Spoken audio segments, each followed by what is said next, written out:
Hello Gurukulians, welcome again in your science class. So hope you all are good. So in our yesterday's class we were done with the topics related to diseases causing microorganisms in humans, in animals and in plants. In our today's class we are going to start with the topic food poisoning. What is food poisoning? Due to the consumption of spoiled food, किसकी वजह से by some microorganisms, right? Like we were discussed in our last class, in our previous class, that some microorganisms are harmful to us. Some are friendly but some create problems and they are harmful to us because they create many diseases to us, right?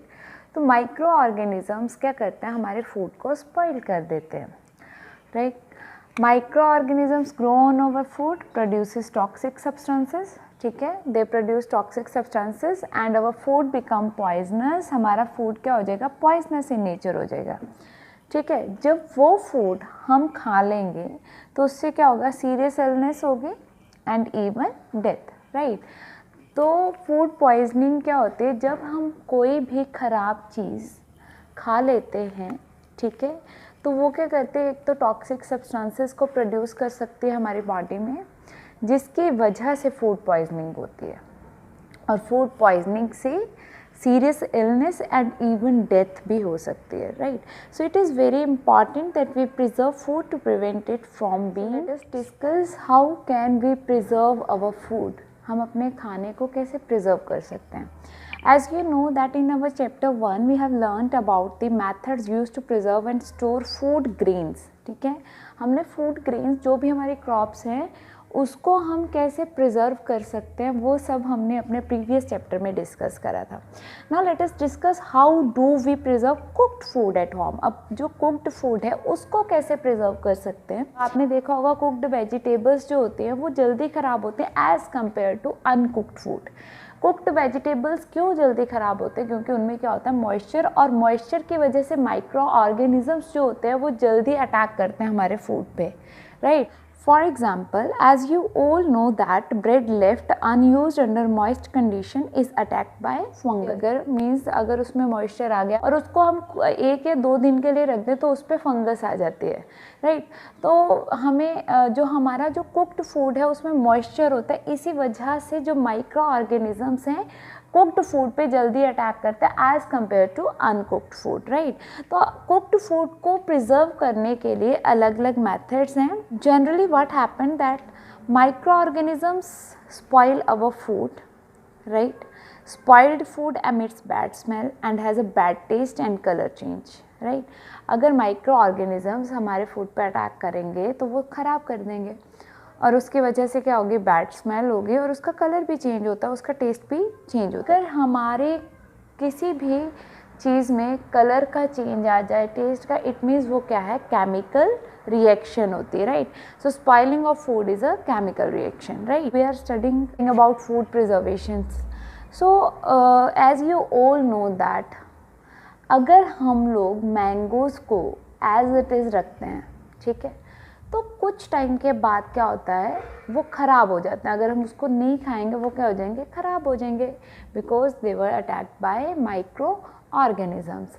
But mango pickle जो होता है वो क्यों नहीं spoil होता. अगर हम normal mangoes को रखते हैं वो स्पॉइल हो जाते हैं कुछ दिनों के बाद, बट जो मैंगो पिकल है वो काफ़ी टाइम तक अपने घर पे रखते हैं, वो ख़राब नहीं होता है, right. Let us study these common methods of preserving food in our homes. See how can we save it from the attack of microorganisms. So first method for preserving our food is chemical method. So chemical method means हम कुछ chemicals की help से अपने food को preserve करेंगे. Salts and edible oils are the common chemicals generally used to change the growth of microorganisms. Therefore they are called preservatives, right. सबसे common chemicals जो हम यूज़ कर सकते हैं that are salt and edible oil, right. ये हमारे food को preserve करने में हेल्प करते हैं, इसलिए हम इनको क्या बोल सकते हैं, preservatives. they are called as preservatives. We add salt or acid preservatives to pickles to prevent the attack of microbes, right. अब जो अभी मैंने एग्जांपल दी मैंगो और मैंगो पिकल की, मैंगो आपका एज इट इज़ होगा, बट मैंगो पिकल में क्या होता है आपका सॉल्ट होता है। तो सॉल्ट माइक्रो ऑर्गेनिज्म के अटैक से हमारे मैंगो को सेव करता है, राइट। उस पर माइक्रो ऑर्गेनिजम्स अटैक नहीं कर पाते, इसलिए वो ख़राब नहीं होता। One another chemical is sodium benzoate. This is also used to preserve our food items, or we can also say that sodium metabisulfite. These are the chemicals which are used to preserve our food, right? They are the common preservative. They are also known as preservatives. These are also used in the jams and squashes to check their spoilage. ठीक है, jams में और जो squash होती है उसमें भी हम इसको ऐड कर सकते हैं, right? Method is preserving by common salt. Common salt is what? The salt that we used in our homes, right? Common salt has been used to preserve meat and fish for ages. Meat और fish को save करने के लिए, spoil होने से बचाने के लिए हम कॉमन सोल्ट का यूज़ भी कर सकते हैं। मैंगो पिकल में भी, बट उसमें हमने डिस्कस किया एडिबल ऑयल के साथ, ठीक है। उसमें हम एडिबल ऑयल और सॉल्ट दोनों डालते हैं, तभी वो प्रिजर्व रहता है, माइक्रो ऑर्गेनिजम्स उस पर तभी अटैक नहीं कर पाते।